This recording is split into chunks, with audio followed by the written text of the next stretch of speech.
modo fe lambetife, sanouye modo fe lambetife. Africa united.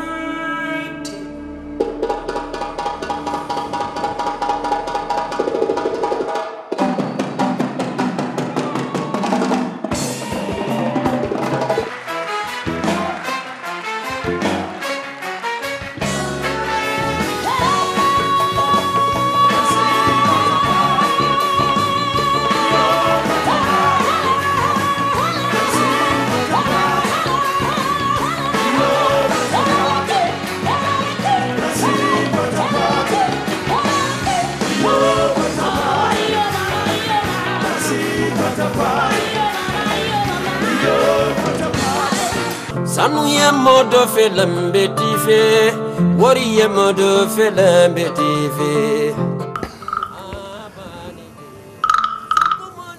Catherine, je suis en interview. Des photos. Allô? Allô? Moi, je m'appelle Georges Mamboy, je suis originaire de la Côte d'Ivoire et je suis danseur pour commencer et après je suis un chorégraphe.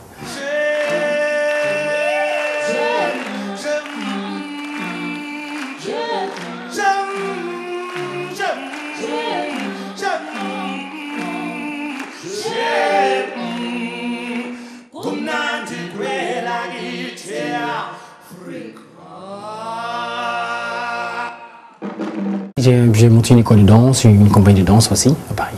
Je suis né à l'ouest de la Côte d'Ivoire dans un petit village qu'on appelle Kouibli, qui est maintenant une sous-préfecture, ça s'agrandit maintenant, hein, Dieu merci. Mais à l'époque c'était encore un petit village. Je m'appelle Mamboy, qui veut dire le gros baobab, l'héritier.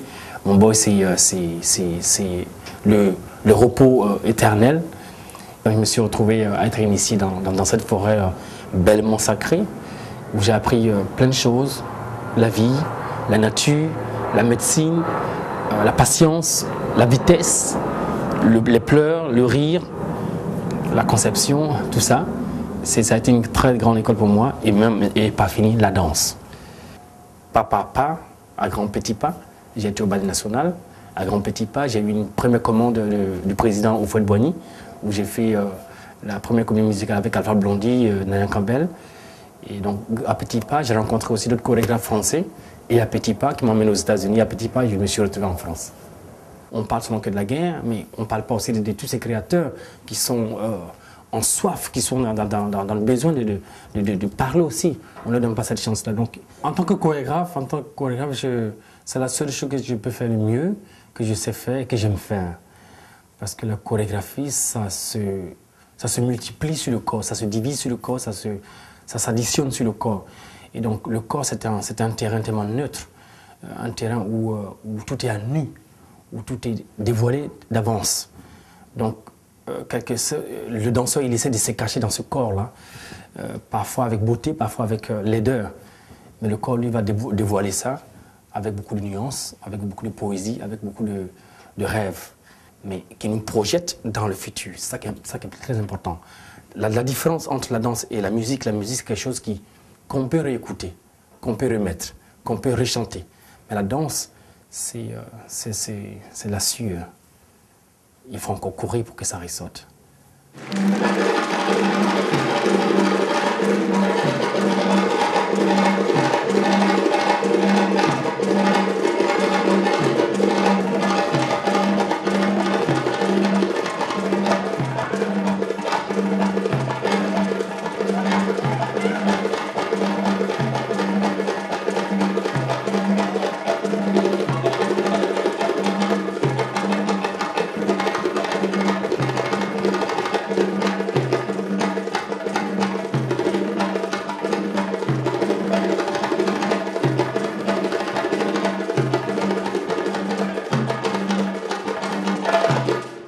Oui, c'est vrai que mon style de danse s'imprègne de, vous savez, de la rivière qui coule depuis la colonne vertébrale.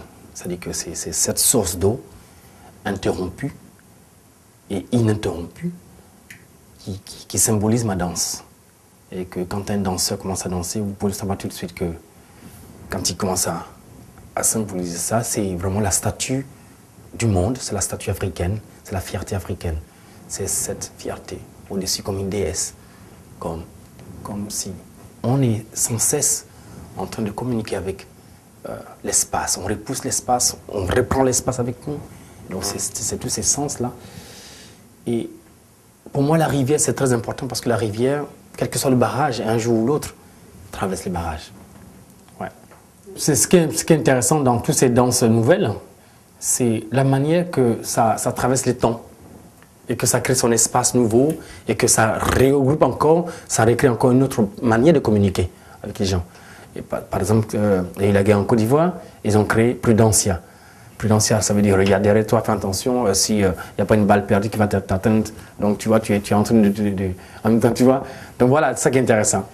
Et quand tu prends le hip-hop, qui est vraiment, c'était un langage qui vient du fond des tripes des jeunes, parce qu'il y a cette violence un peu condensée, contenue, qu'ils expriment par la musique. Et ça, c'est magnifique. Les gouvernements africains politisaient l'art. C'est-à-dire que chaque pays, par exemple, les ballets africains pouvaient être un espèce de moyen d'explosion de l'art africain dans le monde entier. Mais non. On ne programmait que les ballets africains de chaque pays que quand le président était en déplacement. Et bien en ce moment-là, ça devenait un espèce de divertissement. Quelle que soit la difficulté, quelle que soit l'ampleur même du spectacle, ça devenait simplement tu vois. Donc c'est pas vraiment quelque chose qui était porté comme voulu pour être présenté dans un espace bien donné. Et c'est pour ça que donc chaque pays était fier de présenter son groupe d'artistes ou son spectacle, parce que le président était là et donc le président voulait montrer ce qui vient de son pays, ceci. Mais sans avoir une dimension plus profonde, plus approfondie, plus ouverte. Dire que bon, ben, ce